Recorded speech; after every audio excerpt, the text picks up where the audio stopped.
I think imposter syndrome is something that everyone feels regularly. So am I good enough to do this? Will I perform to the level that's expected of me? I don't want to let my peers down in the Royal Air Force, and I don't want to let my Australian and US counterparts down. No one wants to be the weak link in the fight. No one wants to be the one who's going to lose it all. No one wants to be the one who's going to drop the ball when it's time to go.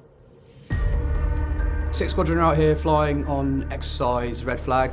This iteration of Red Flag's a 3 eyes exercise, so we've got the UK, Australia, and the US, and it's just flying complex, large force exercise, kind of war scenarios basically, testing our capabilities alongside those of the US and Australia, just to refine our kind of compatibility and interoperability.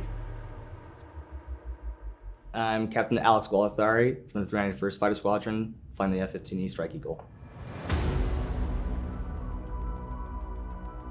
I'd say the unique challenges that we face as pilots is really going to be physical stresses and mental stresses that we're experiencing every single day when we're flying out there. So even though we're only flying for maybe 30 minutes or an hour, we're having to process so much information at such a rapid rate in order to make the correct decision to make sure that we're surviving at the end of the day.